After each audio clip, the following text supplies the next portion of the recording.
Hey everybody, and welcome back to BK's Bullets. Today we're going to talk about Fables, Volume 4, March of the Wooden Soldiers.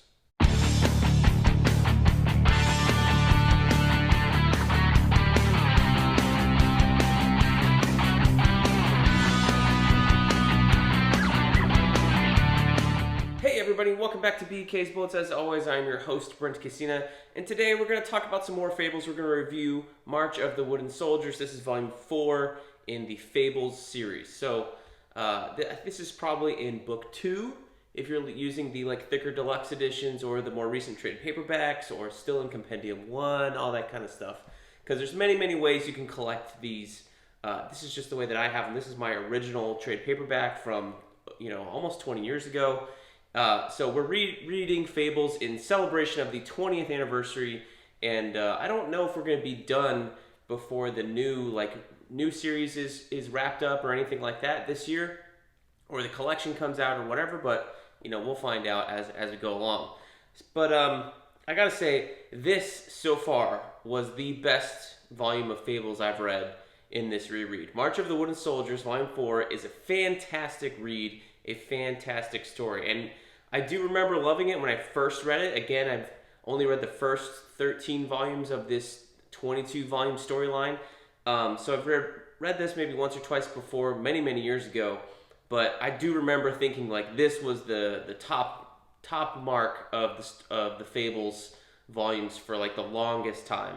And rereading it here again this past week definitely still holds true.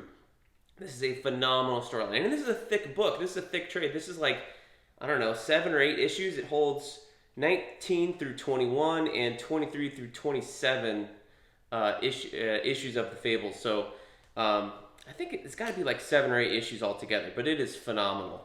I'm not sure why 22 is not in here. I think it is collected in a later volume that we're going to get to coming up here soon. But everything collected in here did have to do with the storyline. It started out with a 2 or 3 issue, and I say 2 or 3 because it's not really clear. You got a different artist doing this stuff here.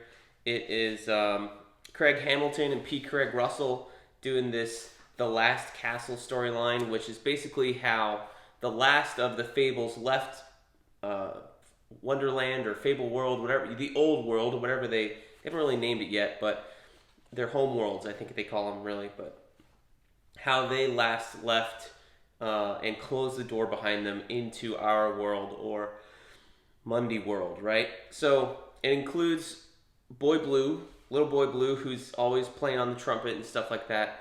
And basically it's kind of like a, from the Lord of the Rings, right? In the Two Towers, the Last Stand kind of thing. There's a castle in a cliff with multiple levels, and the ogres and the goblins and all those guys are coming, and then they're slowly losing and pulling back until at the last minute they have to send everyone and say anyone left here is basically going to die, and you're just going to stay here and make sure that the people we just sent to leave are going to make their journey safely, and you're going to be left here to die basically till your last dying breath. So that is a really cool story. It also features Red Riding Hood and her kind of little love story with Boy Blue here. And that is significant because you're kind of well, where does this play in? But it immediately plays up into the next storyline, which is the one that the book is called March of the Wooden Soldiers. And that is the first big battle between the adversary and Fabletown that we've seen in the Mundy world. The first real conflict they've had. And it's clear that the Fabletown members are prepared. They have plans. They have backup plans. Bigby Wolf is out of town for most of this storyline. So you have Snow White kind of leading the efforts, all while being pregnant with Bigby's children. So then you have Red Riding Hood appear at the beginning of the storyline, and she kind of stirs up some things because she was supposed to be dead. She's mad at Boy Blue for leaving her behind because he got to escape. And she thought she didn't go because she didn't want to leave him. She was in love with him, that whole thing. Is she really who she says she is? Bigby doesn't seem to think so. So we get a resolution to that a little bit later. But the most fun about this storyline is the wooden soldiers themselves. You can see them kind of down here at the bottom. We kind of discover that they're creations of Geppetto, as Pinocchio figures out. And I can't remember if Pinocchio is a real boy. I think he's a real boy. He's just stuck at this age. That's right. And so it's kind of a little difficult the way Mark Buckingham draws them, if whether they're wooden or real. Certain body parts look more lifelike than others, I think, is the conceit there.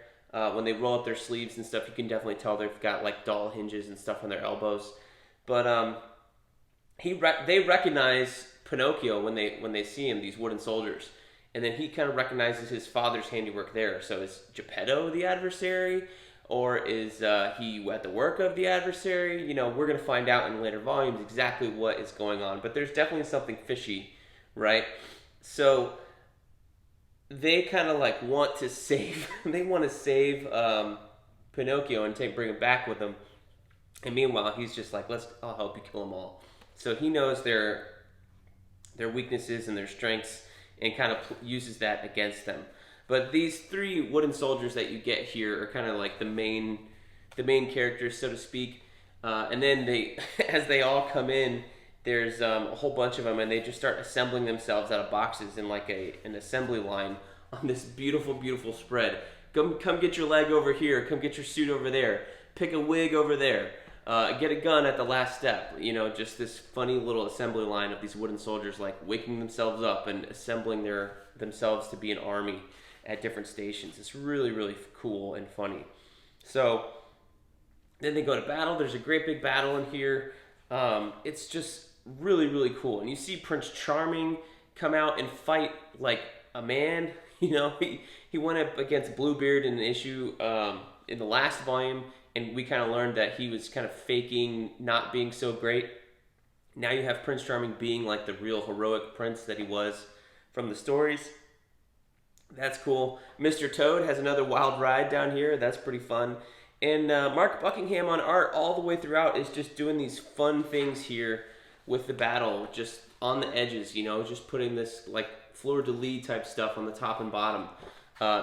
We go back to the same thing we were doing last issue, where you have things with the prince, where you get like the shield motif in his storyline here.